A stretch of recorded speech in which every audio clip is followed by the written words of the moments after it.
PM Shri പദ്ധതിയെ ചൊല്ലി ഇടതുമുന്നണി ആടി ഉലയുന്ന കാഴ്ചയാണ് ഈ വാർത്താ ദിനം രാഷ്ട്രീയ കേരളം കണ്ടത്. ഉദ്വേഗഭരിതമായ രാഷ്ട്രീയ കൂടിയാലോചനകൾക്ക് തലസ്ഥാനം വേദിയായി. ഒടുവിൽ PM ശ്രീ പദ്ധതിയിൽ ഭാഗമായ സർക്കാർ നടപടിയിൽ പ്രതിഷേധിച്ച് മന്ത്രിസഭായോഗം ബഹിഷ്കരിക്കാൻ CPI തീരുമാനിച്ചു. തിങ്കളാഴ്ച പാർട്ടി എക്സിക്യൂട്ടീവിലാണ് അന്തിമ പ്രഖ്യാപനം ഉണ്ടാകുന്നത്. പക്ഷേ പദ്ധതിയുമായി മുന്നോട്ടെന്ന് CPIM തീരുമാനം അതിനിടെ വന്നു. ദേശീയ വിദ്യാഭ്യാസ നയത്തെ പുകഴ്ത്തി മന്ത്രി വി ശിവൻകുട്ടിയുടെ പ്രതികരണവും വന്നു. അല്ല, ക്യാബിനറ്റ് പിൻവലിച്ച ഒരു അജണ്ട ക്യാബിനറ്റിൽ വീണ്ടും അവതരിപ്പിക്കാതെ ക്യാബിനറ്റിനെ ഇരുട്ടിൽ നിർത്തി ഇതെങ്ങനെയാണ് ഒപ്പുവെച്ചത് എന്നുള്ള കാര്യം ആദ്യം വിദ്യാഭ്യാസ മന്ത്രി പറയട്ടെ. ഒരു കാര്യം നടന്നുകൊണ്ടിരിക്കുമ്പോൾ ഗോളി തന്നെ പോയി സെൽഫ് ഗോൾ അടിക്കാൻ തീരുമാനിക്കുന്ന ഒരു സാഹചര്യമാണ്. അത് മുൻപ് ഉണ്ടായിട്ടില്ലാത്ത ഒന്നാണ്. നയപരമായ വിഷയങ്ങളിൽ പാർട്ടി നേതൃത്വം മറുപടി പറയുന്നതാണ് പതിവ്. എന്നാൽ സർക്കാർ തീരുമാനത്തിലെ അമർഷം CPI നേതാക്കളുടെ പ്രതികരണങ്ങളിൽ വ്യക്തം. കടുത്ത നടപടിയിലേക്ക് CPI നീങ്ങുന്നുവെന്നതിന്റെ സൂചന. ഒരു മുന്നണി, അതും ഒരു ഇടതുപക്ഷ ജനാധിപത്യ മുന്നണി പോകേണ്ട വഴി ഇതല്ല. ഇതോടെ CPI നിലപാടിലേക്ക് രാഷ്ട്രീയ കേരളം ഉറ്റുനോക്കി. തിരുവനന്തപുരത്ത് MN സ്മാരകത്തിൽ നിർണായക സെക്രട്ടേറിയറ്റ് യോഗം. ഇതേസമയം ഡൽഹി അജോയ് ഭവനിലും തിരക്കിട്ട ചർച്ചകൾ. We have our party meeting.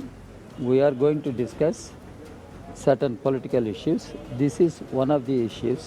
എന്തായിരിക്കും CPI സ്വീകരിക്കുന്ന കടുത്ത നിലപാട്? CPI സംസ്ഥാന സെക്രട്ടറി മുഖ്യമന്ത്രിക്കും അതോടൊപ്പം തന്നെ LDF കൺവീനർക്കും കത്ത് നൽകുന്നത്. ഈ കത്ത് നൽകി തീരുമാനം തിരുത്തുന്നതുവരെ മന്ത്രിസഭാ യോഗത്തിൽ നിന്ന് വിട്ടുനിൽക്കാനാണ് തീരുമാനം. കടുത്ത നടപടിയിലേക്ക് CPI നീങ്ങുന്നുവെന്ന് വ്യക്തമായതോടെ പ്രതിപക്ഷ നേതാക്കളും രംഗത്ത്.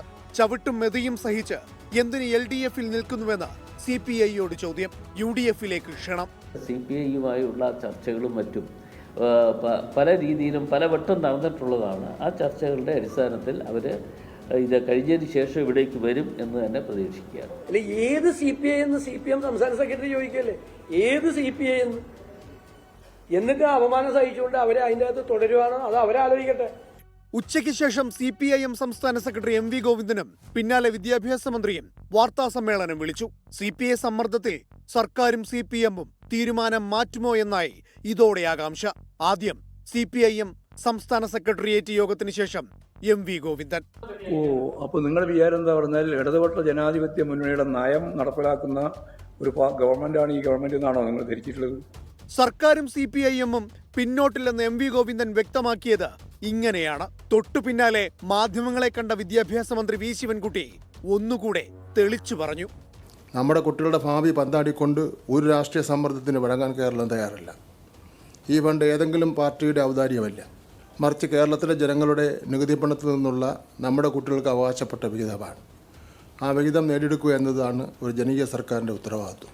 CPI-യുടെ സമ്മർദ്ദവും അവഗണിച്ച് സർക്കാരും CPIM-ഉം നിലപാട് ആവർത്തിച്ചതോടെ വീണ്ടും കണ്ണുകൾ ബിനോയ് വിശ്വത്തിലേക്ക്.